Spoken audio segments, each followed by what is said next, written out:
Olá, boa noite. Está começando mais um Carreiras no Canadá, o podcast que fala sobre trajetórias de sucesso.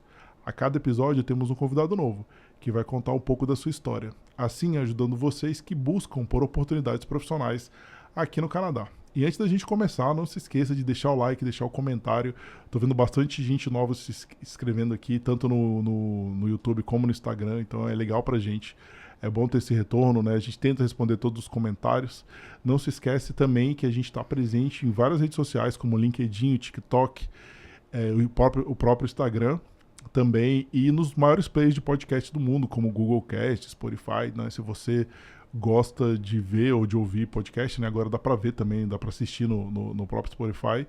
Não se esqueça de procurar a gente lá também. E antes da gente começar, eu gostaria de convidá-los vocês para o nosso episódio 200, um episódio super especial que vai ser, já vai pro ar. A gente está construindo bem legal, então fique de olho que vai ser um episódio diferente do que vocês estão acostumados. Então hoje a gente tem uma presença bem legal, né? Uma pessoa que eu já estava conversando, né? Veio me chamar. Eu adoro isso, gente. Eu falo para vocês, se vocês querem vir no Carreiras, pode me chamar. 60% dos nossos convidados se convidaram. Eu adoro isso, porque facilita o meu trabalho. Então não tem problema nenhum. Você tem uma história legal, você acha que que as pessoas vão gostar, entendeu? Assim, é sensacional. Entre em contato, não seja tímido. Vem falar com a gente quer conversar com todo mundo. Então, o Augusto veio falar comigo, ele estava com um pouco da agenda um pouco complicada, mas agora a gente conseguiu. E nada mais legal, uma história super legal. Ele vai contar a trajetória profissional dele também. E também está empreendendo, ó, essa empresa dele aqui, ó. O que essa empresa faz? O que será que ela faz? Então fica aqui até o final, que você vai ter uma dica sensacional de investimento para você que está aqui no Canadá, no Brasil. Ele vai falar sobre um pouco disso também. Então se você quer saber que dica é essa para você que está aqui no Canadá, fique de olho, aguarde até o final. Então seja muito bem-vindo ao Carreiras no Canadá, Augusto Giroto. Muito obrigado, Rodrigo, pela oportunidade de me receber aqui no Carreiras do Canadá. E gostaria também de te parabenizar por esse feito de chegar aos 200 episódios. Já são uma trajetória de 4 anos, de quase 4 anos, né? Então parabéns pelo trabalho. E muito obrigado não por conceder essa oportunidade apenas a mim, mas a todos os brasileiros que têm algum empreendimento no Canadá, que têm uma história que pode agregar, não somente para aqueles brasileiros que estão aqui, mas também para aqueles que estão planejando em vir. Então, muito obrigado. Que legal, cara. Obrigado. Eu fico feliz. Essa trajetória é bem legal. E vamos começar. Conta pra gente, assim, como que começou sua carreira lá no Brasil? Legal. Bom, minha carreira começou de forma formal quando eu tinha 16 anos. Mas antes disso, eu fiz alguns pequenos bicos, né? Antes dos 16 eu não poderia trabalhar formalmente com carteira registrada. Mas antes de falar, me permita dizer de onde que eu sou, né? Claro, Eu claro. sou de São Paulo, capital. Nascido e criado na zona leste de São Paulo, no bairro da Vila Diva. Então, de repente, tem muitas gente que são de São Paulo, que estão da região próxima. É um bairro situado entre a Vila Ema, Vila Formosa, Vila Prudente. E naquela época, então, eu vivia numa região que tinha muito comércio e eu cuidava de carros. Então, as pessoas que iam, por exemplo, na padaria, no mercado, no banco, paravam os carros nas ruas laterais e eu perguntava lá, ó, posso cuidar do seu carro? Na verdade, não cuidava, né? Porque 15 anos, 14 anos, né? O que eu poderia fazer? Então comecei dessa forma, cuidando de carro, ganhando uns trocadinhos, gastando aquele dinheiro com bolinha de gude, comprando pipa e vivendo a vida de um jovem ali, adolescente, né? Além disso, eu entreguei panfletos para diversos desses comércios que ficavam ali na região e também cheguei a fazer fantasias de carnaval. Mas formalmente falando, eu iniciei a minha carreira aos 16 anos numa corretora de seguros localizada no centro de São Paulo, mais precisamente na Avenida São João, no Calçadão, onde ficam vários hippies ali vendendo, né, os seus artesanatos. Essa oportunidade surgiu porque algumas pessoas da minha família trabalhavam na área de seguros e eu tinha um primo que trabalhava nessa corretora. Esse meu primo, ele se mudou para o litoral de São Paulo e surgiu uma vaga para trabalhar na empresa. E ele era o assistente na época e o office boy seria promovido para a posição dele. Então eu acabei sendo convidado para fazer parte do time como o office boy da corretora. Era uma corretora muito pequena, era uma corretora que tinha o dono apenas, o assistente, o office boy e alguns profissionais comerciais, que seriam os prepostos, né? Eles não tinham a certificação para vender seguro, né? Que é a SUSEP, né? Para corretores de seguros terem a permissão de venda, de comercialização de seguros, então tinha lá 4, 5 comerciais nessa corretora. E assim eu comecei, né? Eu costumo dizer que eu tive muita sorte, não só porque eu fui convidado pelo meu primo para entrar nessa empresa quando ele estava saindo, mas também porque eu tive a oportunidade de continuar estudando, né? De continuar estudando à noite, enquanto muitos dos meus amigos, a maioria dos meus amigos, até pela região que eu venho, né? Assim, as características da vizinhança, tudo, eu tive muitos amigos que não tiveram a mesma oportunidade de ir para o mercado um pouco mais profissional, vamos dizer assim, né? De escritório, corporativo, e acabaram, mesmo jovens, até antes dos 16, trabalhando em mecânicas, num trabalho mais pesado, industrial. Na região tinha muitas fábricas de plástico, de metal. Então, alguns amigos foram para esse caminho, né, do braçal inicialmente, e eu costumo dizer que eu tive a sorte de ir para um trabalho um pouco mais leve.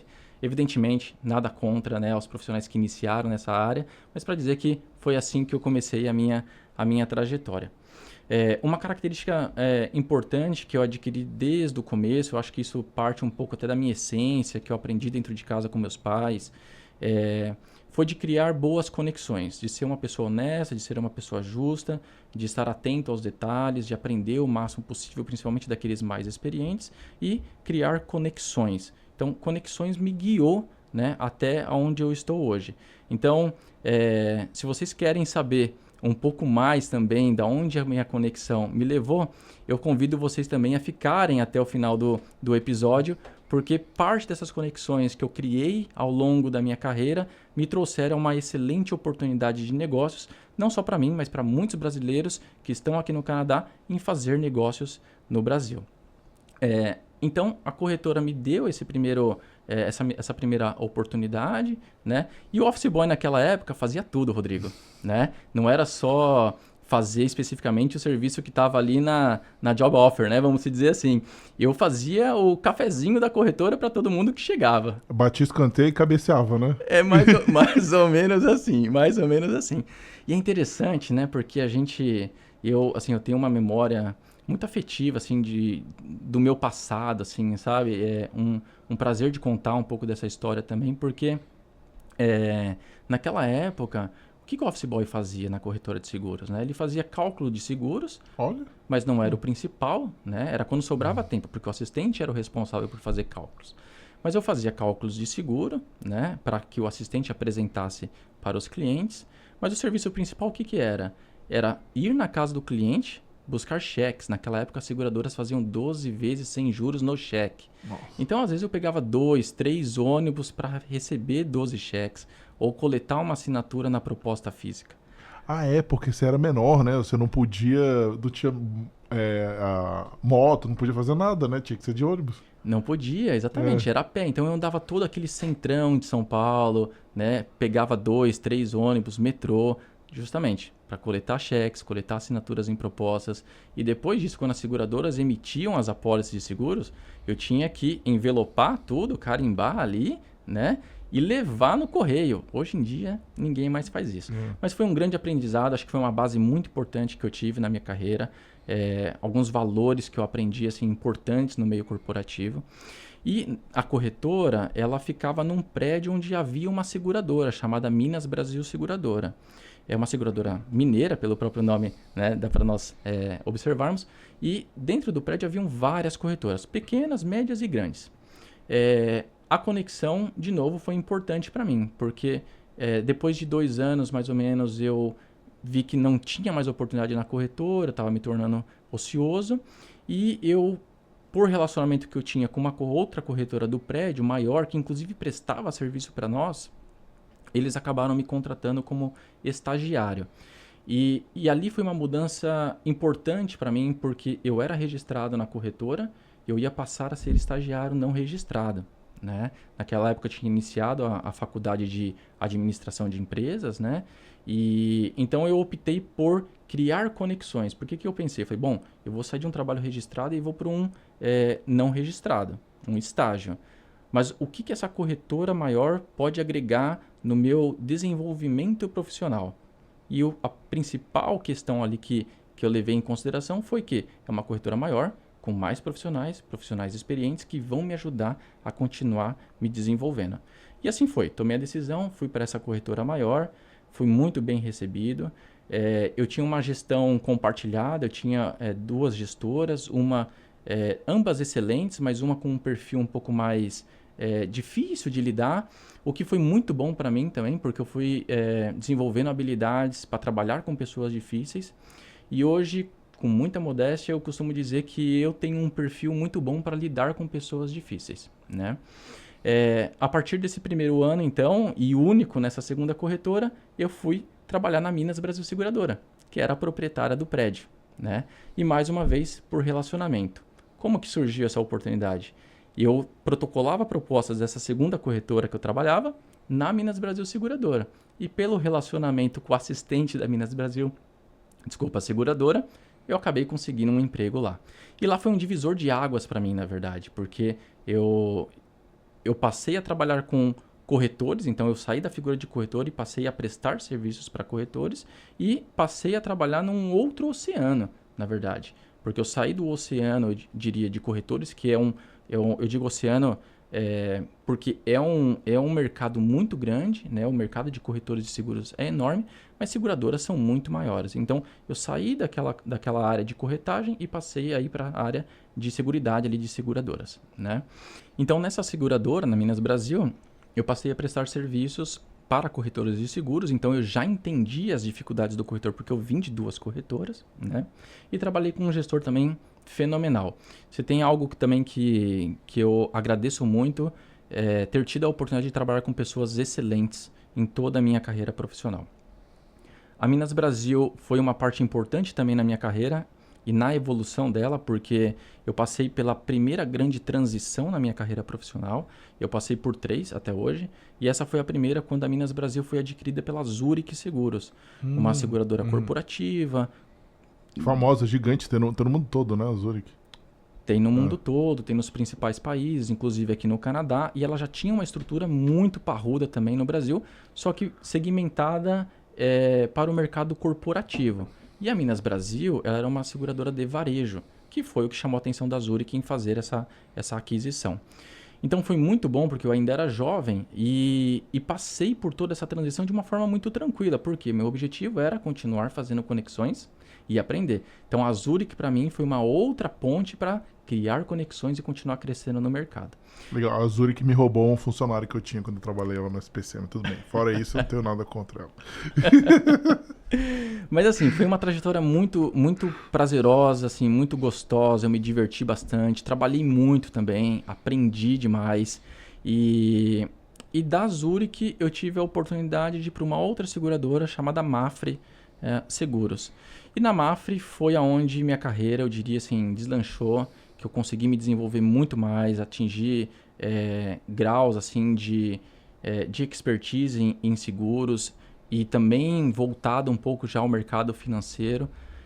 Na Mafre eu passei por algumas posições, eu iniciei como assessor comercial júnior de uma filial que ficava na Vila Mariana, na Rua Domingos de Moraes, em frente a... Nossa, eu morei na Vila Mariana. Ah, morou lá? Morei. Que legal. Então, e essa filial hoje ela não existe mais, né? Porque a Mafre ela teve um projeto de reestruturação, então muitas filiais fecharam, né? Mas essa filial ficava muito bem localizada na Domingos de Moraes, de frente para a Sena Madureira. E então eu comecei ali como assessor júnior e depois eu fui promovido para uma outra filial já no centro. Voltei para o centro de São Paulo, então, onde eu trabalhei na OTN, na primeira corretora, na Humana Seguros, na segunda corretora, na Minas Brasil Zurich e depois voltei então para o centro. Nossa, tá com uma experiência até aí vastíssima, né, em seguradoras, né? Impressionante. Em pouco tempo já, né? Assim, você ainda estava no início da sua carreira, né? Já passou por várias experiências dentro de seguradoras. É impressionante. Praticamente, assim. Foi uma trajetória, assim, de novo, muito, muito legal. Eu costumo dizer, assim, que tem, evidentemente, alguns méritos, mas eu acho que, assim, muita sorte também, muitas pessoas boas na minha jornada, né? Então, eu voltei para o centro, eu voltei para o Largo São Francisco, havia uma filial ali também, na frente da Faculdade de Direito da USP, né? É uma filial também que já não existe mais. E ali eu comecei a atender corretores maiores.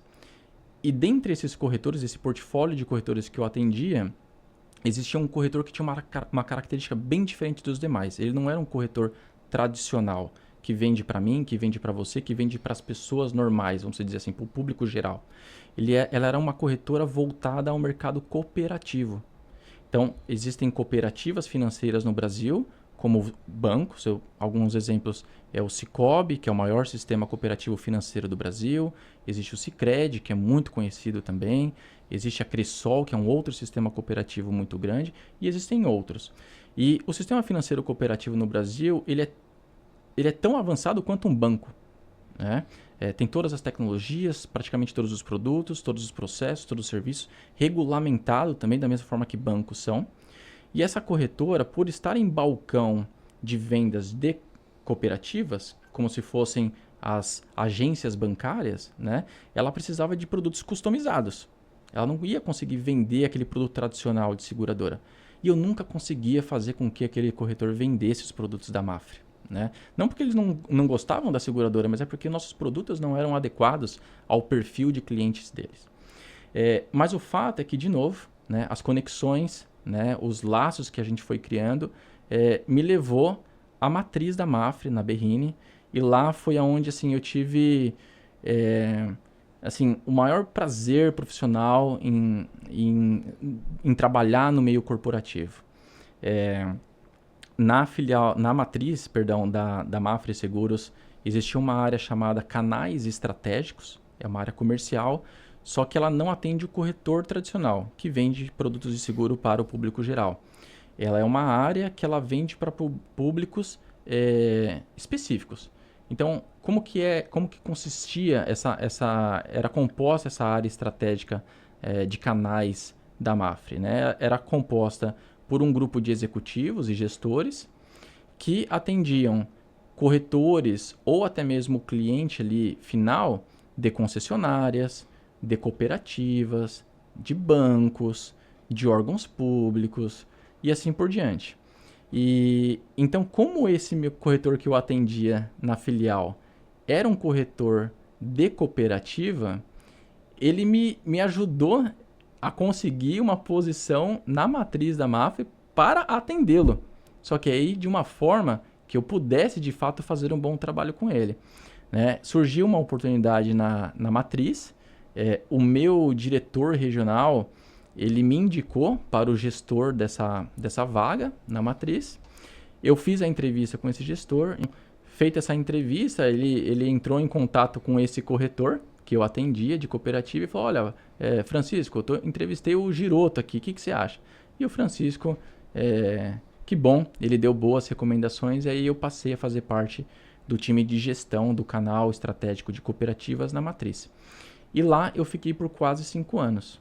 Fiquei por quase 5 anos lá, foi lá que eu concluí o meu MBA também, né? Eu já tinha iniciado antes de ir para essa posição, ali no meu segundo mês eu terminei meu MBA e pude focar 100% na carreira.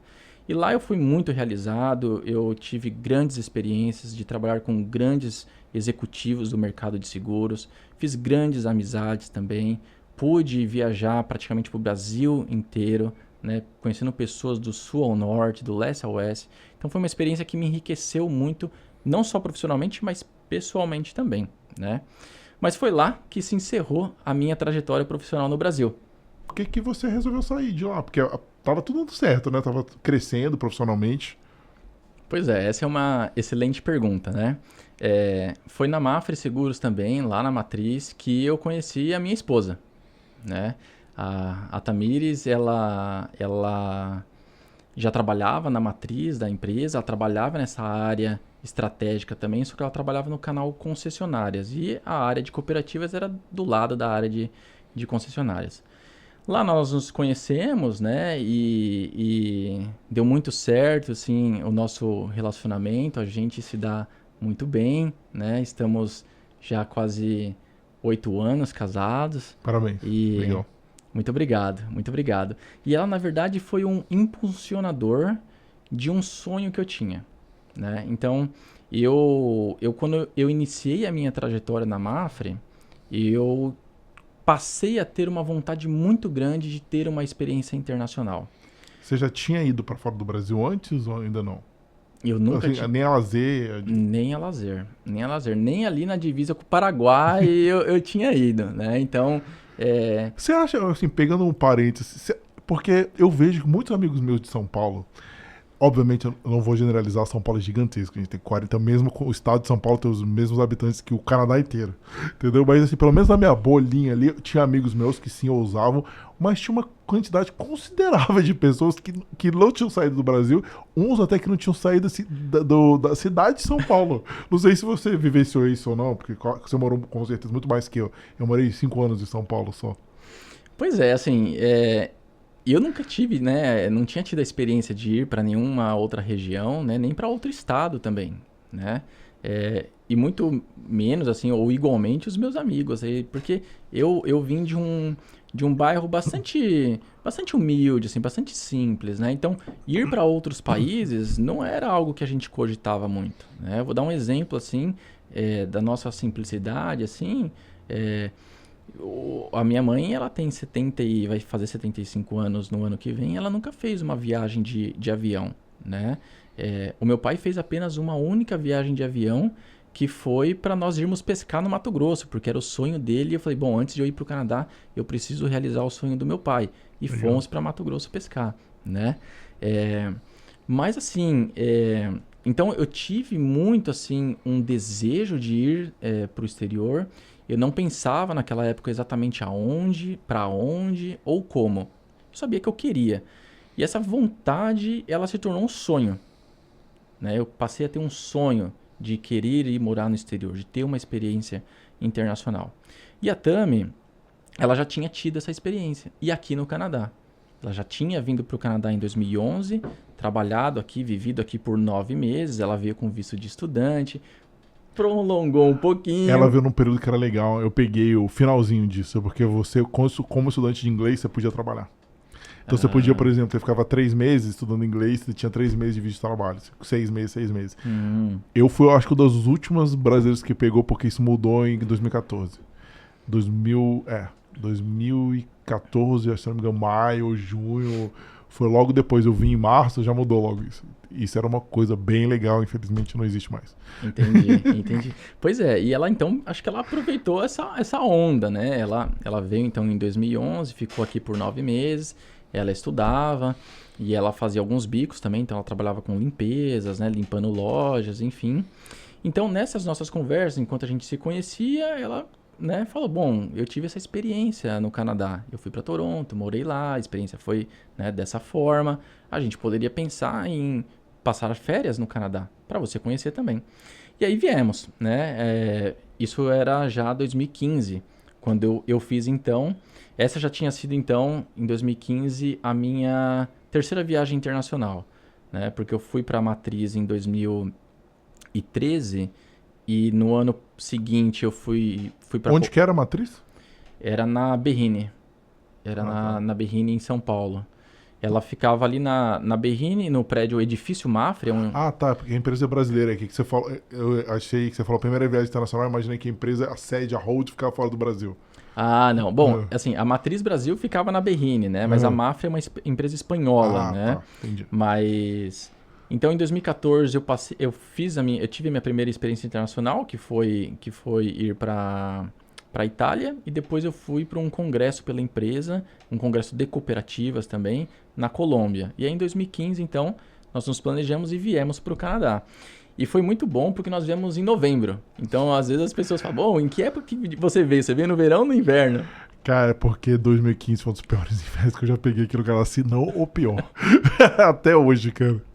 Pois é, e foi uma experiência, assim, muito agradável, muito boa, porque, de novo, né, era aquele sonho se tornando uma possível realidade, uma possível concretização, né? Então, nós ficamos aqui por um mês.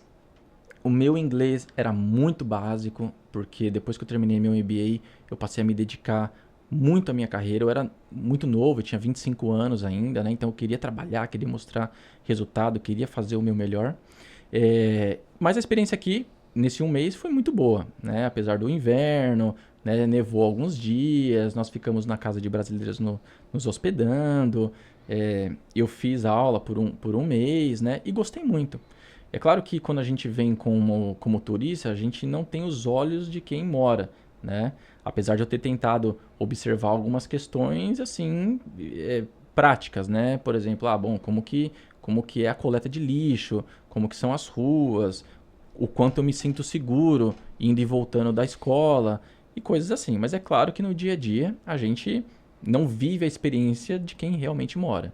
E é uma vida muito diferente, né? Porque a minha vida de estudante, aqui eu lembro, caramba, é outra realidade, né? Depois que você passa por tudo isso, eu até coincidentemente antes de vir pra cá, eu tava conversando com um amigo meu que tá em Vancouver e ele tá nessa, né? De estudar, tá fazendo college. Eu falei, cara, a vida pré-PR é dolorosa. Pois é. Mas ainda nessa época, como nós viemos por um mês, né, de férias, eu tava fazendo aulinha de inglês, né? Você tá. Entendi.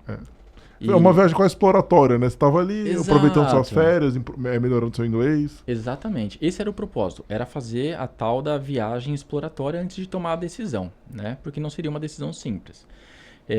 Então voltamos para o Brasil e voltamos já falando, bom, vamos planejar, né? E eu, modéstia à parte, também, assim, sempre fui muito conservador em algumas questões, mesmo com uma visão bastante aberta para algumas coisas, mas conservador no sentido de ser planejado, ser moderado em algumas decisões, ser bastante plausível, estudar cenários, né? E então decidimos planejar a vinda. E por quase 2 anos nós ficamos nesse planejamento. Então nós viemos a férias em novembro de 2015 e nós mudamos permanentemente para o Canadá em agosto de 2017. Então foram quase 2 anos pensando, planejando, seguindo podcasts, né, lendo, assistindo muito YouTube, né, lendo bastante sites, seguindo alguns brasileiros e viemos. Foi uma Então, época boa, tinha bastante bom de canais, né? De Canadá nessa época, né? 17, começou. Obviamente já tinha os irmãos Prezes que são vanguardistas, né? Desde 2007. Primeira vez que eu vim pro Canadá, acho que eles já estavam começando, que foi 2005. Acho que eles começaram em 2006, enfim, mas tava começando alguns canais nessa época aí já, né? Já tinha, eu acho, bastante informação. exato, exato. Bom, os irmãos Prezas foram, assim, um grande guia para nós, né? Porque, como você falou, eles eram já bastante populares, né? Eles já falavam bastante, eles já moravam aqui, já tinham tido, né, uma experiência razoável para poder passar essa experiência para aqueles que estavam planejando, né? Eles tinham a famosa área VIP, É, né? E a gente fez parte um pouco disso. Então, eles nos auxiliaram bastante. Apesar que, no decorrer do tempo, a gente acabou, assim, se desapegando um pouco desses canais, tudo, e seguindo nosso planejamento, né? Mas então foi por esse motivo que eu saí da Mafre, né? Mesmo tendo tantas grandes, assim, boas experiências, e viemos. E eu queria abrir um parênteses aqui, porque foi em novembro de 2015, quando nós viemos para o Canadá, que eu pedi a minha esposa em noivado, né? Em casamento, na verdade, né? você pediu aula de casamento aqui? Pedi ela em casamento aqui. Que legal, que legal. Nós passamos esses 30 dias e no penúltimo dia nós tínhamos agendado um jantar na CN Tower, né?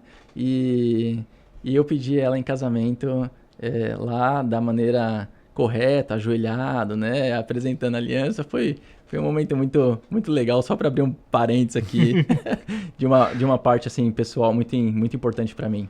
Legal, não, legal demais. Mas qual que foi a estratégia que você decidiu vir pra cá? Qual que foi o planejamento? Você veio em 2017, qual que era o plano? Pois é, viemos então em 2017, né? Qual que era o plano? Estava muito claro para mim que o meu inglês ele não era suficiente para que eu saísse de uma posição de gestão no Brasil. Naquela época eu estava gerenciando contratos multimilionários a nível Brasil, né? Mas estava muito assim, claro, muito nítido para mim que eu não viria para o Canadá tendo uma posição similar, né? É, Então, o planejamento, na verdade, nós desenhamos, então, esse planejamento financeiro pensando assim, ó, bom, não vamos ter nenhum luxo. É claro que nós fizemos diversas pesquisas de valor de aluguel em diversas regiões, valor médio de consumo de mercado, de produtos básicos do dia a dia, de furniture, né, quais eram as lojas mais acessíveis, valor de transporte. e todas essas outras despesas tradicionais que uma família tem, né? Mas era um casal, sem filhos, então não era muita coisa, né? Mas o plano que nós fizemos, então, foi assim, bom, vamos com um planejamento para ficarmos pelo menos 1 ano e meio, sem precisarmos trabalhar, né? E por que 1 ano e meio? Porque a Tami veio estudando, ela veio com... Acho que é importante ressaltar isso, né? A Tami veio com o Study Permit, ela veio com o visto de estudante e eu vim com o Work Permit, né? Vocês fizeram o plano clássico do brasileiro, ela foi fazer o college e aí você tinha um Work Permit. Exatamente, exatamente. Então, esse nosso planejamento financeiro, ele foi de 1 ano e meio porque na nossa cabeça a gente pensava, bom, o college são de 2 anos, quando chega próximo ao final do primeiro college, a gente já tem que estar com alguma coisa ali meio que engatilhada. Eu já tá trabalhando e ela já procurando algum emprego para a gente continuar no nosso plano, né? Legal. É importante você falar isso porque quando você decide, são muitas coisas que você não conhece, né? Então a gente sempre fala, pessoal, para vocês que estão pensando em vir para o Canadá, principalmente agora, que as regras mudaram muito, converse com alguém que já é especialista nisso. Então a nossa recomendação, a gente está dentro da TFEI, a TFEI é uma parceira nossa desde o início. Fale com a TFEI, a cada semana tem novidade na imigração, então a TFEI ela fica atenta nisso, né? Atenta no canal deles também, no Instagram, se você quer vir para o Canadá, contrate um profissional que entenda do mercado, né? Então a TFEI é a empresa do Terry, ele tem uma equipe gigante lá, uma equipe que vai te dar uma melhor solução baseado no seu perfil, né? O meu perfil foi um perfil diferente, né? O perfil do Augusto é um perfil também que é diferente e foram épocas diferentes, né? Eu tô aqui há mais de 10 anos, ele já tá aqui, já vai 8 anos, né? 7 anos, mudaram muitas coisas. Então, converse com um especialista para você não cometer erros, né? E eu falo, o erro aqui custa dinheiro e tempo, que são coisas valiosas. Enfim, mas vamos continuar. Então, beleza. Foi a estratégia que eu falo, 60% dos nossos convidados aqui fizeram essa, né, de vir fazer o college. Eu imagino que era o processo mais simples, não que era o mais fácil, e que seja fácil até hoje, porque não é. Mas eu acho que o mais simples entre outros que existiam, só que ele era o processo mais custoso, né? Ele exige de fato que você faça um planejamento. Então, esse nosso planejamento desde 2015, ele foi importante também para nós sabermos, né? Quanto que nós iríamos desembolsar com college, por exemplo, e eu sem trabalhar porque eu precisava estudar inglês. Então, como que seria essa nossa organização financeira, né? Mas o fato é que, apesar de nós termos nos planejado muito bem planejados, quando a gente começa a ver, pelo menos foi o nosso caso, o dinheiro só saindo, né, todo mês após mês, a gente começa a ter uma certa preocupação, né? E eu, pelo meu perfil conservador, sempre planejado, eu falei, bom, acho que eu planejei corretamente, nós planejamos como família corretamente, mas agora eu tô vendo o dinheiro saindo e só saindo, não tem nada entrando, tá começando a me preocupar. E aí eu fui começar a procurar emprego, né? Mas, de novo, nem me arrisquei a tentar emprego numa seguradora ou numa corretora. Aqui tem o perfil de agente de seguros também, que é um perfil que não existe no Brasil, né? E fui procurar um emprego, o primeiro emprego, de fato, né? E aí a gente chama aqui no podcast de Between Jobs. Between Jobs. Pois é, exato. É um perfeito, né? Um perfeito nome. E aí, assim, eu consegui um emprego como dishwasher, lavador de louça, num restaurante italiano. Lá eu fiquei por 2 dias e foram dias bastante difíceis para mim. Fisicamente falando. Em pé muitas horas, né?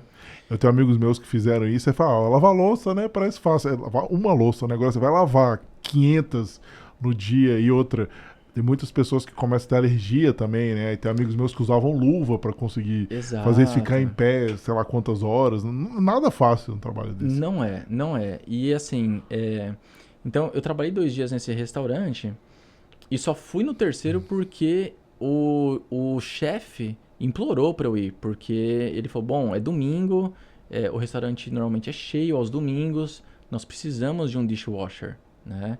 E aí eu falei, bom, tudo bem, eu vou. Então eu fui esse terceiro dia. Mas foi muito difícil, principalmente fisicamente, mas psicologicamente também, dizendo. Não é um trabalho fácil. Foi uma primeira experiência bastante ruim, eu diria, porque eu não recebi os PPIs, né, necessários, então eu não tinha luva, eu não tinha um avental ali impermeável, eu não tinha os recursos básicos para poder tirar a louça quente que saía da máquina. Então, minha mão, assim, queimava, só que fazer um shift de 8, 10 horas, né? Tem uma hora que você nem sente mais a mão. Então foi uma experiência bastante assim, frustrante para mim, eu acabei não continuando, apesar que o time parecia ser um time muito legal também.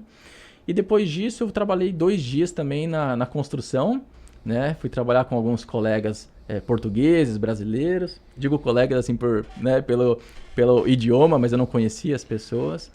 E eu fiquei 2 dias apenas no drywall, e aí eu não tinha o perfil também pro drywall. Falei pra galera, pessoal, eu não vou conseguir continuar, né? Agradeço pela oportunidade. Sabe que eu te entendo bastante, cara. Eu também fui um dia pra botar o mármore. Eu contei, ele perguntou a minha história, eu contei pra ele, isso antes de eu vir pros Estados Unidos, que eu fiz meu MBA lá, né? E o dono da empresa falou, cara, construção não é à toa, não. Ele falou Não isso. Pois é. Vai pra lá, cara. Um dia. E era um negócio super simples, assim. Eram pedras gigantes de mármore. Eu tava ajudando a colocar, tinha umas ventosas. Mas, assim, cara, tem gente que nasce com jeito, né? Sem dúvida. Obviamente, infelizmente, não é o meu caso. Exato. E eu costumo dizer assim, não tem demérito nenhum, Não, né? com Assim, são certeza. perfis de vagas e perfis, naturalmente, de trabalhos e perfis de pessoas. Cada um se adequa ao seu estilo ali, né? Ao seu método. E o fato é que depois disso eu continuei procurando emprego e eu apliquei para uma vaga para uma empresa que tinha acabado de ser inaugurada, também no ramo de hospitality, né, no ramo de restaurantes, chamada Assembly Chefs Hall na época, né, em 2017 ainda, em dezembro de 2017. Hoje ela tem um outro nome, ela é chamada apenas como Chefs Hall, eu ainda faço parte dessa empresa, mas na época eu apliquei para uma vaga de dishwasher também. Né? E mesmo com um inglês ainda muito limitado, eu fui contratado e, de novo, eu acho que a sorte me acompanhou nesse processo, porque era uma empresa que estava sendo inaugurada, então eles estavam recrutando diversos profissionais. Acho que falando ou não inglês, eles estavam precisando E faz de parte, staff. né? Sorte faz parte também, né? Pois é, eu costumo dizer assim que eu admiro quem tem sorte. Né? Acho que a sorte em si, ela não realiza sonhos, ela não anda sozinha. Né? Acho que você precisa ter algum esforço também. E talvez a sorte acompanhou um pouco dessa minha disposição de querer recomeçar como lavador de pratos. Né? Enfim, e de novo também sem demérito nenhum, porque principalmente eu, tendo sido lavador de pratos por alguns meses, eu reconheço muito o quão importante é essa atividade. Né? E você falou de sorte, eu lembro que o Felipe, né, foi o meu primeiro co-host aqui no podcast, em 2021, ele falava que sorte é a união da oportunidade com a capacidade. Né, se você não tivesse ali apto, né, teve uma oportunidade, mas capaz e tipo, disposto a fazer, não tinha acontecido, né? Pois é muito coerente, né, essa analogia. Então, na Assembly, eu comecei como dishwasher também. Eu fui o primeiro dishwasher da Assembly. Eu não sei se você conhece a Assembly. Ela fica na Richmond, em Downtown, aqui em Toronto. E foi fundada, então, em 2017. Na época, o John Tory foi fazer a inauguração, né, o Grand Opening, né, do hall no início de 2018. E foi muito legal porque o Chef's Hall... ele é o primeiro food hall do seu estilo, que a gente chama de open concept, né? Onde o cliente vê não só o caixa ali tirando o seu pedido, mas você vê o chefe fazendo o alimento, né? A dish, né? A refeição na sua frente. E esse modelo, então, esse conceito de food hall, ele já existia nos Estados Unidos, né? Mas foi o primeiro no Canadá. Então, uma novidade muito grande, muito bem localizada no centro financeiro de Toronto, né? Nós tínhamos naquela época cerca de 2.500 pessoas circulando todo dia, né? Foi um boom em downtown. E então, eu ali ainda como dishwasher, né? Trabalhei alguns meses como dishwasher, eu aprendi muito ali, porque nessa fase de dishwasher eu acabei tendo que ir pro Brasil, minha esposa me acompanhou, e eu lembro nitidamente até hoje que o meu sogro, muito querido, ele quis nos receber bem e nos levou numa churrascaria em São Paulo, no bairro do Tatuapé, muito próximo da onde eu morava, né? Nós morávamos. E num determinado momento eu perguntei para minha esposa, para Tami, eu falei, amor, você você imagina como que tá a cozinha agora? Ela falou, acho que deve estar super busy, né? Porque, pô, é buffet, né? Muitas carnes. Eu falei, não, você imagina como que tá o dishwasher? Uma coisa que você nunca pensou antes de estar morando no Canadá, né? Nunca pensaria nisso. Nunca, nunca, né? Então, eu tendo tido aquela experiência de lavar louça aqui, me fez pensar no lavador de louça na churrascaria, que o garçom tá trocando o prato toda hora. Você comeu salada, o cara vem te traz um outro prato. Aí você comeu uma salada de maionese, o cara vem e troca o prato de novo. Aí você comeu uma carne, ele vem e troca de novo, né? Então, é um trabalho pesado, é um trabalho admirável, eu respeito muito, eu continuo na empresa até hoje e eu faço questão de saber quem são os profissionais que estão trabalhando lá hoje, de dar toda a atenção para eles, porque é uma profissão, de novo, que não é fácil, mas é lisonjeável, né? Eu tiro realmente o chapéu para quem está nessa posição. Então, esse foi o meu início na Assembly, Chefs Hall, né? Depois de alguns meses, eu voltando para o Brasil, eu fui imediatamente promovido para a posição de busser. Busser é aquele pessoal que fica limpando as mesas, né? Limpando as mesas, varrendo o chão, né? Pegando as bandejas do floor e levando para a dispatch, né? E outros serviços diversos. Fiquei nessa posição alguns meses, depois dessa posição eu fui trabalhar como barback nessa mesma empresa, né? E o barback é aquele cara que faz o trabalho duro enquanto o bartender tá contando piada, fazendo o pessoal dar risada e, né, fazendo alguns shakes ali, alguns coquetéis, né? O barback é o cara que dá o suporte pro bartender desempenhar um bom trabalho, né? E é o cara também que recebe muitas vezes o delivery das bebidas, é o cara que faz o estoque das bebidas nos shelves. Tem uma parte pesada também, que é o recebimento dos kegs de cerveja, né? Então você tem que empilhar os kegs e isso força muito, né? A sua musculatura de joelhos, de costas. Academia gratuita aí, né? É uma academia gratuita, ou eu diria que é um ortopedista ou alguns médicos que, cara, enquanto você está fazendo essa academia gratuita, você está gastando de um outro lado, porque vindo de dishwasher para barback foi a fase que eu me esforcei muito também fisicamente. Eu não sou uma pessoa parruda, de musculatura muito avantajada, né? Um porte pequeno. Então eu sofri muito, porque eu tenho até hoje problemas na lombar em virtude desse trabalho físico que eu fazia, né? Mas nessa trajetória, então, eu fui também entendendo como que a empresa trabalhava, como que a empresa estava se formando, porque, de novo, era uma empresa nova, ela estava recrutando, muitas pessoas naquele intervalo que eu fui promovido 2 vezes, muitas pessoas entraram e saíram, inclusive pessoas na posição de gestão, né? Então, hoje, em quase 8 anos de empresa, eu trabalhei com 8 executivos entre diretores e vice-presidentes, eu tive provavelmente 3 ou 4 general managers, e o pessoal, assim, abaixo deles, uma infinidade, né? Mas, de novo, acho que a minha visão de ter entendido como que a empresa estava se formando, né, qual era o conceito da empresa, quais eram as expectativas, foi me ajudando nesse meu desenvolvimento. Até que, depois de alguns meses, eu tive uma fase muito boa com o barback também, apesar do trabalho pesado. Foi uma fase que eu trabalhei com muitas pessoas legais, aprendi muito também. E me tornei supervisor. E essa fase foi muito boa para mim também, porque além de me forçar a continuar aprendendo e desenvolvendo o inglês, ela me ajudou a voltar a ter um pouco de gestão. Porque eu passei a ser supervisor daqueles funcionários das posições que eu ocupei anteriormente. Mas é o jeito que o Canadá gosta, né? Ele gosta disso, da pessoa ir crescendo aos poucos. Exato. Ela não gosta de pegar uma pessoa direta, gosta de ver isso, né? Exatamente. Então, eu passei a ser supervisor para auxiliar os gerentes naquela época, mas também para auxiliar os lavadores de louça, os bussers e os barbacks. Justamente por isso que ele gosta, porque você passou por toda a resto da cadeia, né? Exatamente. E aí aqui eu faço um adendo para aqueles que estão nos assistindo e pensando em crescer em carreira, mesmo não tendo um inglês ainda perfeito, ou aqueles que estão pensando em vir para o Canadá, né, também sem ter o idioma ainda fluente. Eu acho que a atitude, ela conta demais, né? Ela conta muito no nosso desenvolvimento profissional. Porque, veja, eu ainda não era fluente, Mas eu já tinha saído da posição de dishwasher, passado por busser, por barback, chegado a supervisor. Como que alguém que não tem fluência vai supervisionar alguém, né?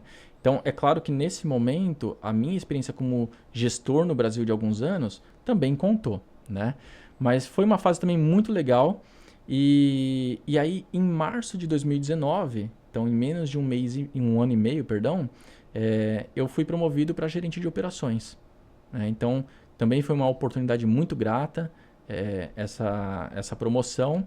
E eu venho nessa posição de gestão desde então, desde março de 2019.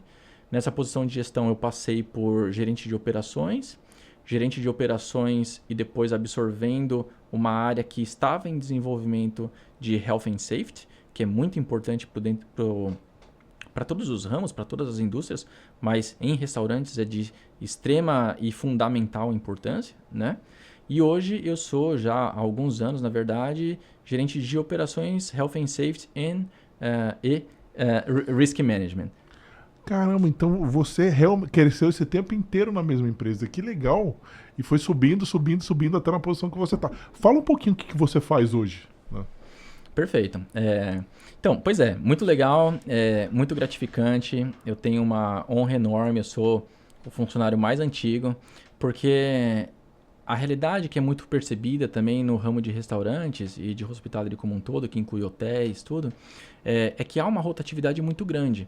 Não só no corpo de gestão, mas principalmente, né, na base, né? Então, tem muita gente entrando, muita gente saindo, muitos jovens que não querem muito, né, assim, compromisso com a empresa.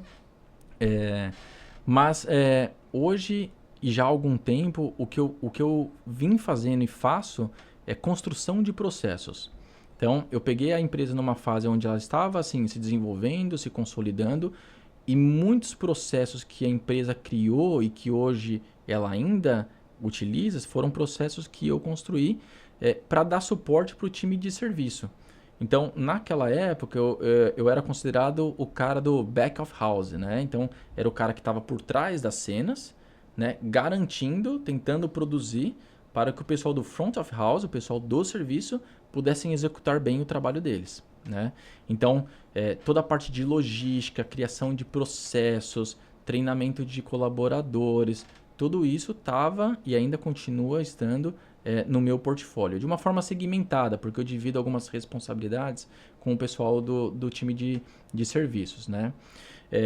Boa parte do meu trabalho também ele é dedicado a seguir as regulamentações não só de Ontario, né, mas também de Toronto e do landlord, né? Então a gente tem diversos programas de prevenção, de manutenção preventiva, né, que nós temos que seguir, tanto de segurança da qualidade, de health and safety, né, algumas políticas públicas, quanto por exemplo, também do fire code, né? Então, nós temos que garantir que a gente tem manutenção preventiva para todo o sistema de ventilação, principalmente dentro das cozinhas, porque nós temos 17 cozinhas, né, dentro do Chef's Hall. Acho que eu até não comentei isso anteriormente, mas nós somos em 17 cozinhas. Elas são de propriedades individuais, elas pagam aluguel para o Chef's Hall, né, mas elas são business individuais. Nós temos 3 bares. Nós somos uma empresa de 18 mil square feet. É um espaço realmente grande, né? Então, nós temos que seguir assim, fielmente todas as políticas que o governo ou a prefeitura ou o landlord exige, né? Então, eu estou como responsável pela execução desses serviços, né? Então, desde a manutenção, de novo, né, de sistemas de ventilação, quanto boas práticas de saúde e segurança dentro das cozinhas, né? Garantindo que nossos colaboradores trabalhem de forma saudável e segura. Então, tem diversas políticas. Muitas vezes nós somos mais enérgicos, vamos dizer assim, do que a própria política pública, né? Porque no nosso entendimento, em algumas particularidades, a política pública ela não garante tanto a segurança do funcionário. Não que ela não garanta, ela garante. Mas em algumas particularidades, a gente percebe que a gente pode ir além para garantir que o funcionário não venha somente assim de forma segura para o trabalho e trabalhe de forma segura, mas que volte para casa também em segurança. Legal que você falou. Quando você falou em processo, meu olho chega e brilhou, porque eu trabalho com isso, eu sou Lean Six Sigma Black Belt. Minha carreira inteira foi melhoria de processo, de projetos, então é legal. Depois a gente tem umas histórias pra gente conversar aí nos bastidores. Aproveitando, pessoal, de falar de comida, né, que já é um tema interessante, a gente não pode deixar de falar do iBurger, uma empresa brasileira extremamente disruptiva. Não sei se o Augusto já teve a chance de provar, inclusive eu te convido, porque eu falo que eu quebrei a cara com vontade, assim, bem feito, porque quando eu conheci o Renato, que é o dono do iBurger, né, já veio aqui algumas vezes, e eu falei, cara, você é louco, vai fazer hambúrguer pra canadense, cara. É uma coisa que canadense fazer samba pra brasileiro, e realmente eles estão arrebentando. É um hambúrguer sensacional, inventaram agora um hambúrguer de lagosta, cara. Eu falei, caraca, meu Deus. Vão lá, sigam o iBurger nas redes sociais, procurem se você tá aqui na região de Toronto. Eles aparecem em vários pop-ups pela cidade. Pra gente é muito legal ter eles de parceiro. Mas voltando aqui, que legal, cara. Eu tô impressionado com a sua trajetória, é legal. E só uma coisa só que me chamou a atenção também, quando você falou que essa geração nova muda. E isso é impressionante como tem mudado aqui no Canadá. Porque, por exemplo, eu fui gerente de uma empresa aqui no Canadá. O meu funcionário, eu fui gerente um ano lá. O meu funcionário mais novo de empresa tinha 31 anos de empresa. 31 anos. Uma tinha 34, outra tinha 35. E é uma realidade que é difícil de você ver hoje. Então você entrou na empresa desde o início, tá lá até hoje. É muito legal ver isso. É. Né? Eu acho que assim, eu sou um modelo para muitos dos que começam na empresa, né? Porque eu sou, na verdade, um exemplo para aqueles que falam, bom, mas é mais um restaurante, por exemplo, né? Eu vou conseguir construir uma carreira aqui na empresa? Bom, o Augusto, ele é um bom exemplo, né? Que se você também assim, se dedicar, né, se relacionar, fazer o seu trabalho certinho, você tem oportunidades, né? Essa questão da rotatividade, né, ela não é particular do segmento de hospitality, né, de restaurantes, mas é evidente que essa área, ela tem uma rotatividade, um turnover maior, né? Porque a porta de entrada, como foi para mim, é a porta de entrada para muitas pessoas que estão vindo para o Canadá, que estão em transição de carreira, que estão à procura daquela posição na sua área de formação, né? Mas estão ali trabalhando porque precisam, né, ter uma receita para pagar as suas despesas naturais, né? Ou para mandar dinheiro para a família. Acontece bastante gente que vem aqui, faz dinheiro e manda para a família. Inclusive, aproveitando o gancho, já que a gente falou disso, se você está aqui e quer mandar dinheiro de forma rápida e segura, Brasil Remitência é a nossa parceira, a nossa companheira aí. Brasil Remitência está há 32 anos no Canadá, muito tempo já. Então, jeito fácil e seguro, você faz um cadastro rápido, né? Você pode fazer online, você pode ligar para eles, são nossos vizinhos aqui, estão aqui do lado. Converse com ele, é a nossa indicação. Quando se trata de dinheiro, né? É bom você não arriscar. Inclusive, a gente vai conversar bastante, porque ele também é empreendedor, gente. Então fica aí que ele vai dar a dica, não fica até o final, ele vai falar bastante, né? Essa empresa aqui, ó, a Avia, né? Tô correto? A Via Planejamento. Avia, tô errando toda hora. A Via Planejamento é a empresa que ele criou. Ele vai falar já sobre isso. Vamos entrar aqui, então, agora nos nossos quadros do Carreiras no Canadá. A gente não pode deixar de falar. E o nosso primeiro quadro é um quadro de lazer, que é bem legal. O que a gente... Eu pergunto pra ele assim, né? Toda essa trajetória que ele fez, muito trabalho, essa parte de transição até pegar residência permanente, é muito sofrido. Então, muitos brasileiros perdem o contato com coisas que faziam. Por exemplo, eu adorava jogar futebol e quando eu vim pra cá foi uma coisa que, infelizmente, eu deixei. A idade vai crescendo também, vai ficando um pouco mais difícil de acontecer. E acaba que você descobre outros tipos de lazer. Então, eu queria te perguntar, se tinha alguma coisa que você fazia no Brasil que você sentia falta, ou alguma coisa que você descobriu aqui nos seus momentos, no início, raros de lazer, assim, que você começou a fazer aqui? Ah, sem dúvida tem ambas, né? Ambos os lados, né? Eu acho que, claro que tem assim, muitas coisas que eu sinto falta do Brasil, mas acho que o principal são os momentos do dia a dia, os momentos simples ali com os meus pais, né? Com a minha família. Eu sempre fui uma pessoa muito apegada, muito caseira, né? Portanto, tendo uma convivência muito próxima com os meus pais. Mas um hobby que nós tínhamos era irmos pescar, né? Então, em São Paulo não tem muitos rios, né? Não existem muitas oportunidades, mas tem os famosos pesqueiros ali, né? Então, meu pai é um fanático por pesca. Hoje, infelizmente, ele já não pode ir com tanta frequência porque O meu pai ele teve um AVC há dois anos atrás, né? Essa é uma outra questão, né? A nossa trajetória, ela tem ups and downs, né? Ela tem descidas e subidas e a nossa trajetória aqui no Canadá também, assim, foi bastante, tem sido, na verdade, bastante dolorida, né? Apesar de alguns achievements, né? Algumas conquistas. Essa foi uma, né? O AVC do meu pai há 2 anos atrás, mas é algo que eu sinto muita falta, né? Estar com eles, ir pescar com ele. Na verdade, a gente não fazia questão de pegar um peixe, né? O propósito maior era passar um dia juntos, né? Seja fazia chuva ou sol, nós estávamos ali, né? Pescando, tomando uma cachaçinha, falando de besteiras. Então, isso era assim, muito bom, é algo que faz muita falta.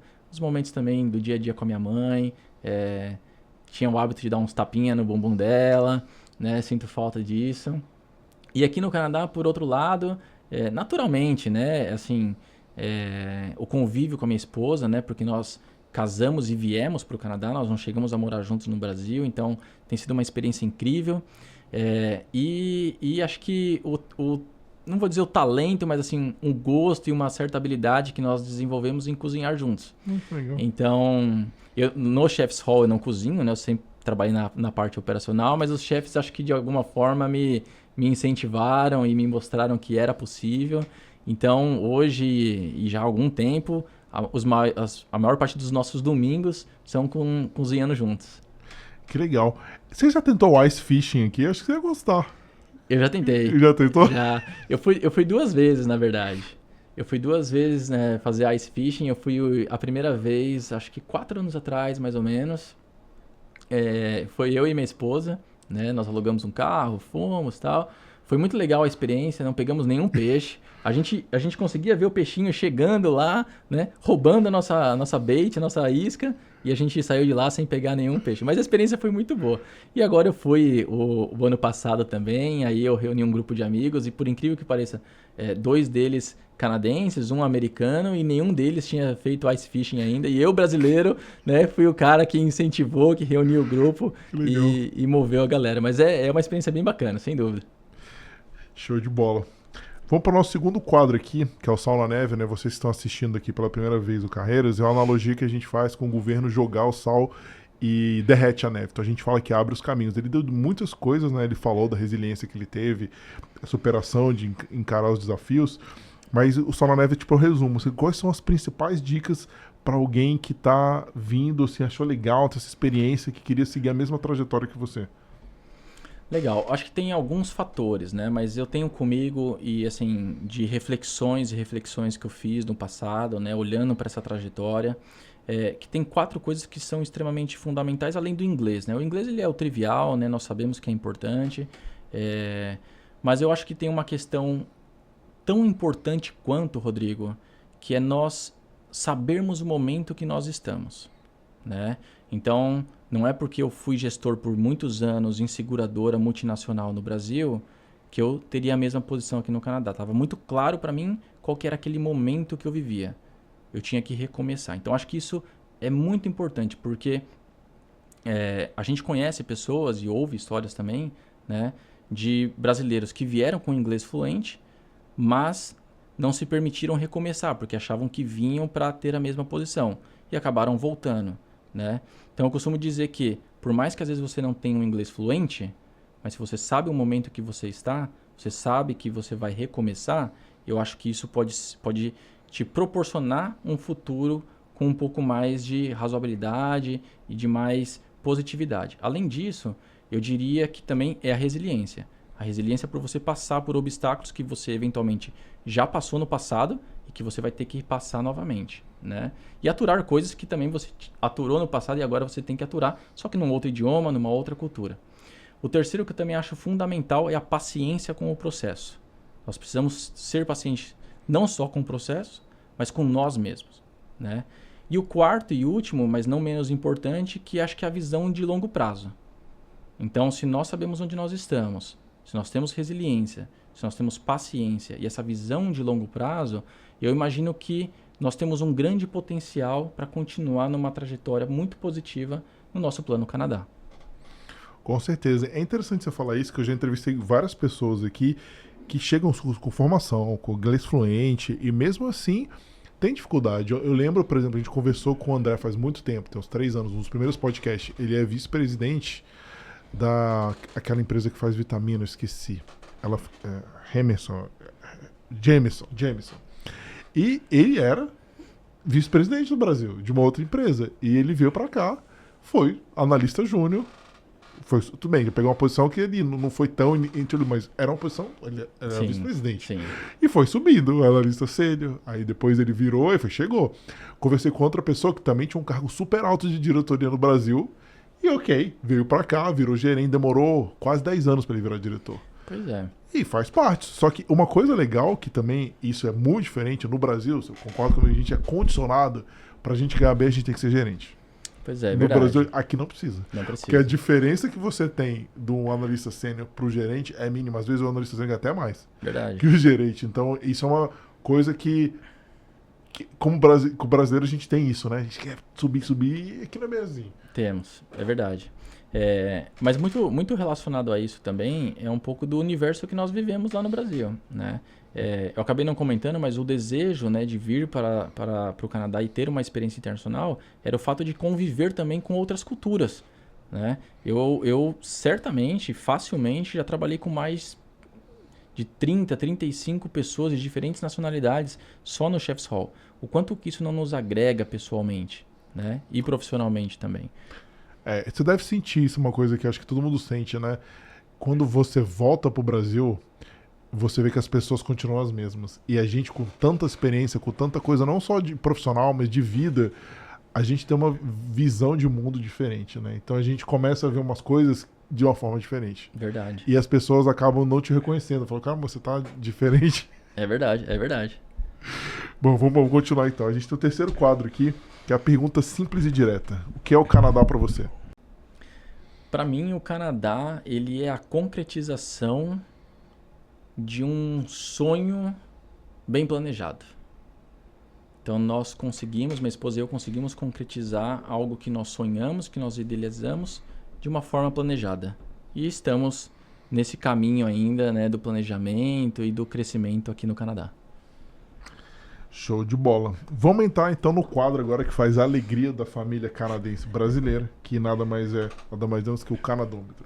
O que é o canadômetro? Eu vou dar uma opção brasileira, uma opção canadense para ele. Ele vai ter que escolher e vai ter um ranking aqui. Eu vou contar os pontos. Se por um acaso o Brasil tiver mais pontos que o Canadá, a gente recolhe o passaporte dele. Essa é a regra, não interessa se recusar, a gente é amigo da polícia, né? Já entrevistei 4 policiais, ele vai na casa dele e pega, se não tiver, quando tiver o passaporte, a gente pega. Brincadeira, gente, é só brincadeirinha. Adoraria fazer isso, mas enfim, não vai rolar. Vamos lá, primeira pergunta, isso aqui é primeira vez que eu tô fazendo essa, eu gostei, finalmente, eu acho que tá equilibrado, vamos ver o que vai acontecer, né? Então vamos lá. Primeira pergunta, você prefere panqueca com maple syrup? Comida sempre é diferente, vai fazer o quê, né? Vamos ver o que sai daí, Rodrigo. Pão de queijo e café preto.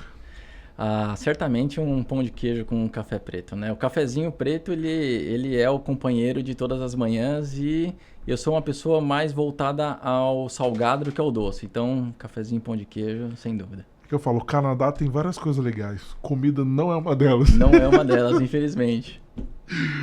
Clima. Vamos pro clima agora. Neve, você prefere menos 10 de neve ou sol de 35 graus? Menos 10 de neve. Claro que, assim, para cada situação, um clima, né? Mas eu acho que no overall, assim, no geral, um inverno me apetece mais. Esse aqui, interessante esse aqui também, ó. Eu vou falar de trânsito aqui. Tudo organizado, mais parado, ou caótico, mais fluindo. Se bem que São Paulo não é assim, né? Mas... Pô, cara, essa é difícil, né? Porque é uma pergunta que vai lá no meu subconsciente, assim. E eu morava na Zona Leste e trabalhava no Brooklyn. Então eu demorava 1h30, 1h40 para chegar no trabalho. Você tava até rápido, né? A volta era ainda pior, né? Era já 2 horas, mais ou menos. Porque ali a Berrine ali é terrível. Depois você vai pegar a Radial Leste ali, que é a única opção que você tinha. Exatamente. Então acho que assim, com caos a gente meio que já tá habituado a lidar, né? Então acho que se fluir, eu vou nessa. Acho que um caótico que flui. Eu vou considerar esse caótico que flui de São Paulo, então. Vamos mudar isso aqui para trânsito de São Paulo ou de Toronto, vai ficar mais fácil. Aí eu vou no trânsito de Toronto, facilmente. Esse aqui é legal, ó. Thanksgiving com Peru ou Carnaval com samba. Um Thanksgiving com Peru, né? Acho que eu já passei da idade dos carnavais e das micaretas. Hoje acho que é um ambiente mais tranquilo, em família, em amigos, vai bem. Se tem uma coisa que me perguntam, cara, e o carnaval? Eu falei, cara, nem quando eu morava no Brasil ia pro carnaval, cara. Carnaval primeiro feriado longo. Bom, vamos lá. Então a gente tá na quarta aqui, vamos pra próxima. Esse aqui também é injusto, mas vamos lá. Tim Hortons, né, que tem um café com donuts aqui, ou coxinha e guaraná? Rodrigão. Tim Hortons, né? Brincadeira. Vamos no Guaraná, né? E a coxinha. Coxinha, cara, é uma iguaria. Divina, e o Guaraná também. Eu prefiro o Guaraná do que Coca-Cola. Se bem que eu tomo bem pouco refrigerante, mas o Guaranazinho... Tem seu valor, né? Tem seu valor. Então vamos lá. Agora, um atendimento educado, mais frio, ou um bagunçado, mais caloroso? Educado, mais frio. É bem canadense, né, o negócio? É mais canadense. Sabe uma coisa que também... eu gosto disso também. Eu detesto chegar numa loja e o cara já vem... amigão, não sei o que... Cria intimidade, ele já... Na hora que ele faz isso, eu já quero ir embora. Eu não gosto disso. Esse aqui é interessante, ó. Pega leve. Drake ou Anitta? Bom, assim, eu confesso que eu não sigo nenhum deles. Mas você é um pouco patriota aí, Anitta. Então vamos. Esse aqui também é legal. Se bem que o Canadá não faz muito, mas tudo bem, vamos lá. Futebol americano ou futebol de verdade, né? O soccer nosso, que na verdade é futebol. Eu vou no futebol raiz nosso, né? Se bem que o brasileiro tá meio complicado, né? Mas eu, como joguei muito futebol, não posso escolher o americano. Vamos lá, então. Agora, isso aqui é complicado. O sistema público canadense ou o sistema público de saúde canadense ou o sistema público de saúde brasileiro? Pois é, eu tive assim, a felicidade de não ter que usar nenhum dos dois sistemas, né? Mas muita gente fala bem do SUS, né? E por mais que seja lotado, eu vou dar um crédito pro nosso sistema. Então, SUS. É muito pessoal isso, né? Cada um tem cada um com uma experiência diferente. Verdade. Então vamos lá agora. Essa aqui vai ser boa. Estilo de vida. Tranquilo e previsível, Canadá, ou intenso e improvisado, que nem o Brasil? Tranquilo e previsível. Tá muito dentro do meu perfil. De planejamento, né? É legal você falar isso, vou pegar o gancho aqui, mas antes da gente pegar o gancho dessa parte de planejamento, vamos pegar aqui, ó. O Canadá teve 1, 2, 3, 4, 5, empatou. Todo mundo empata nesse negócio, aí eu fico sem passaporte aqui. Mas vamos pegar o gancho aqui que você falou de planejamento, fala um pouquinho da Avia, agora acertei. Avia. Errei. Pronunciou de forma perfeita. Conta um pouquinho pra gente como que surgiu a empresa, o que você faz. Vamos entrar um pouco aí, vamos explorar a Avia. Legal. A Avia Planejamento Financeiro ela é uma empresa relativamente nova no mercado nacional e internacional.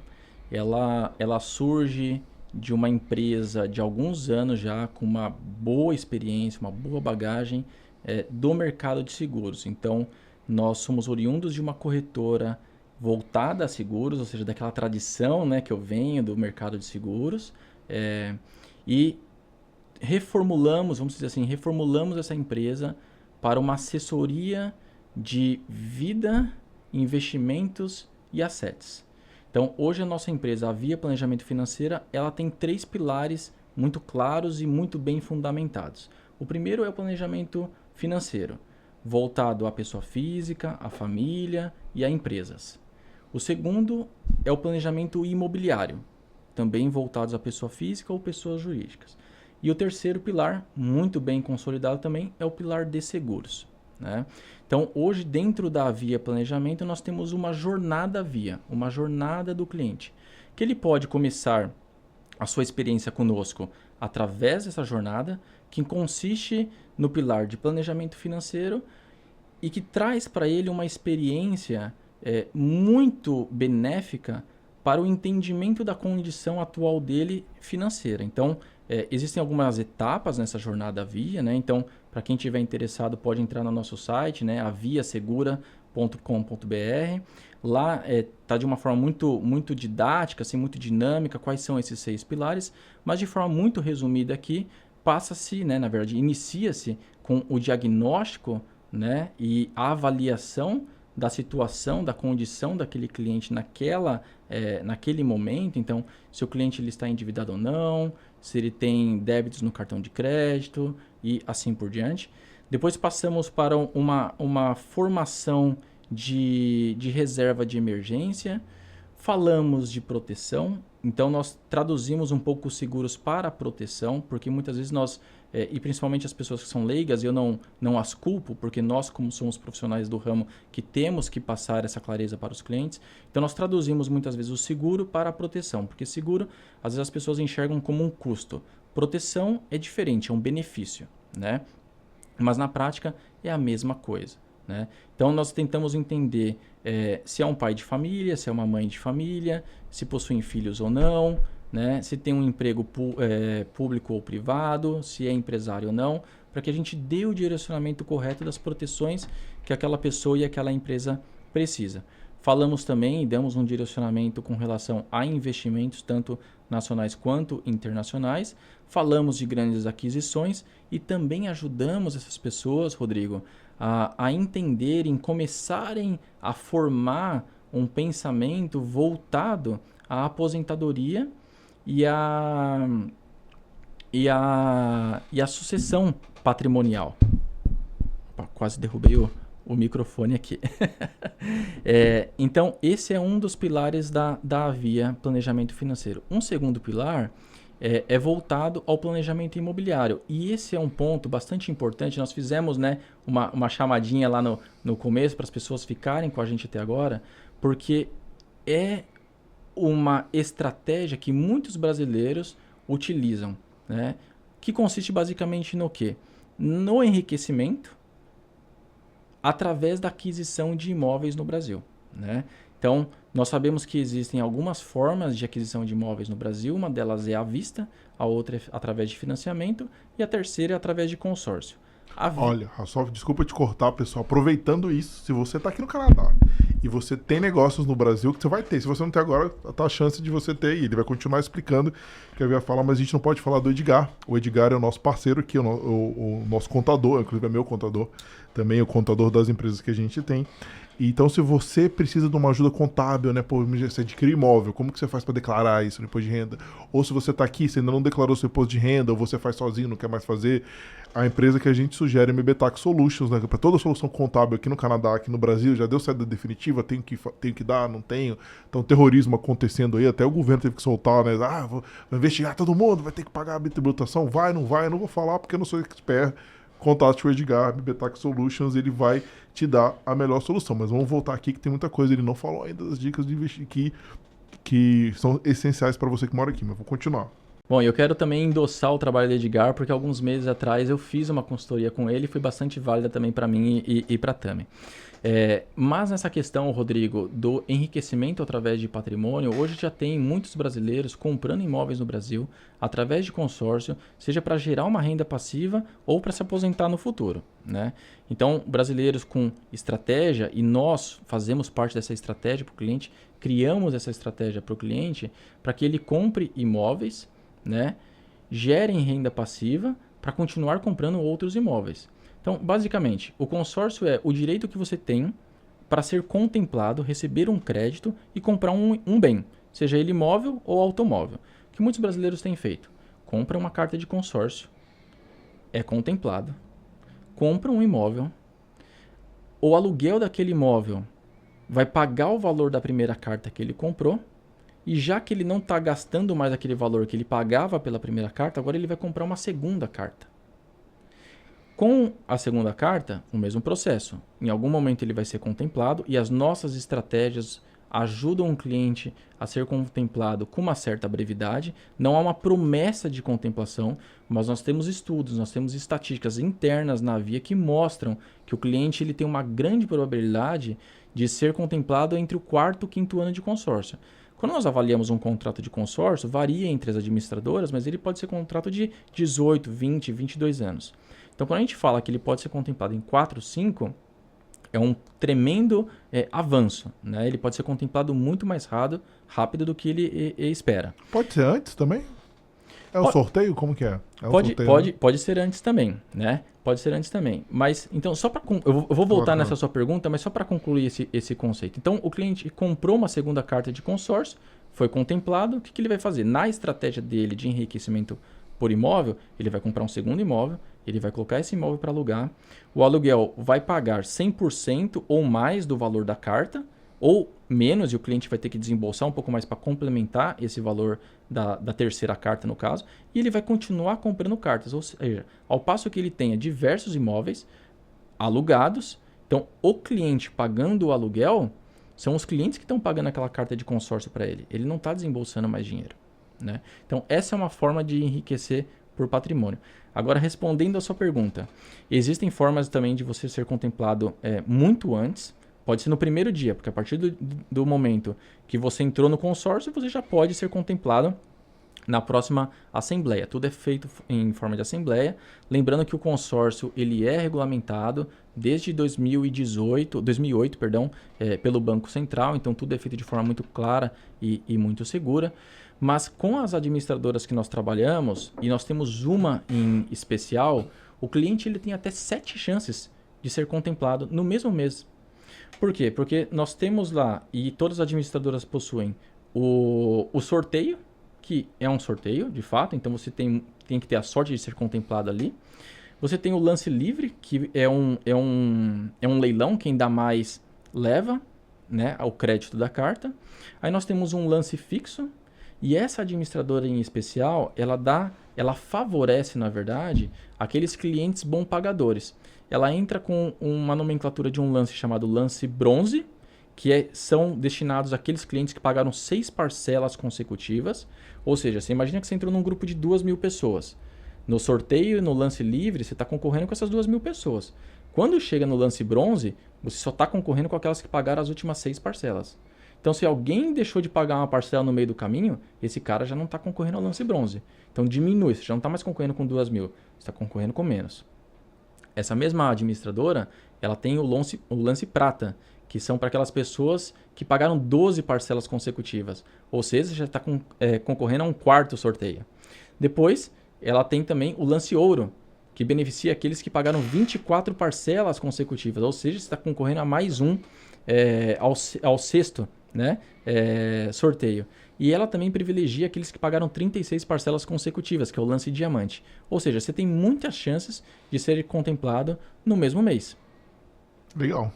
Interessante demais. Muito legal. Antes da gente continuar, porque tem o nosso último quadro, que eu não posso esquecer de falar da Melo Rock, né, que é a empresa do Peter Rock e do Arnão Melo, pessoas que já estão aqui há muito tempo, muito queridas, né? São membros o Arnão é membro do CONCID, né, que é o Conselho de Cidadania de Ontário. Inclusive, já aproveitando falar do Melo Rock, e vai ter coisa legal. Eu não posso falar ainda, quase que eu soltei. Em dezembro, para você que está procurando emprego, em breve. A gente vai fazer alguma coisa legal. Não posso dizer o que é ainda, porque está em planejamento. Mas vai ser uma coisa legal, fique de olho. Mas enfim, falando da Melo Rock, é uma empresa de logística. Se você tem uma empresa que quer trazer produto para o Canadá, ou se você está aqui no Canadá, quer mandar produtos para o Brasil, né, quer fazer tudo relacionado a essa parte de porto, né, de enviar container, ou, na verdade, cargo aéreo também, tudo relacionado a grande volume de transações comerciais, a Melo Rock é a sua empresa. Então a gente já viu que algumas pessoas que estão assistindo o podcast estão entrando em contato com eles.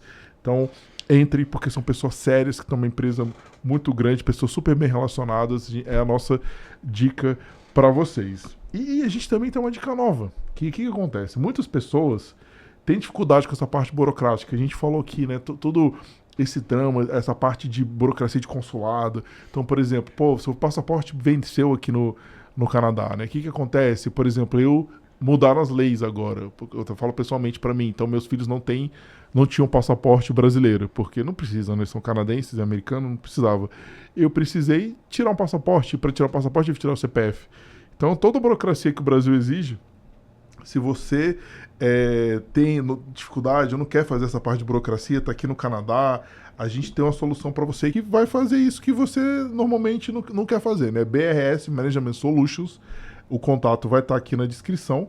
O que eles fazem, né? Todo esse serviço de assessoria de documentos, serviços consulares, procuração, renovação de passaporte, cidadania brasileira, faz cidadania portuguesa, regularizar CPF, título eleitoral. Muitas pessoas esquecem que se você não votar, você vai perder seu passaporte. Então tem que fazer essa regularização, tem que ir no consulado.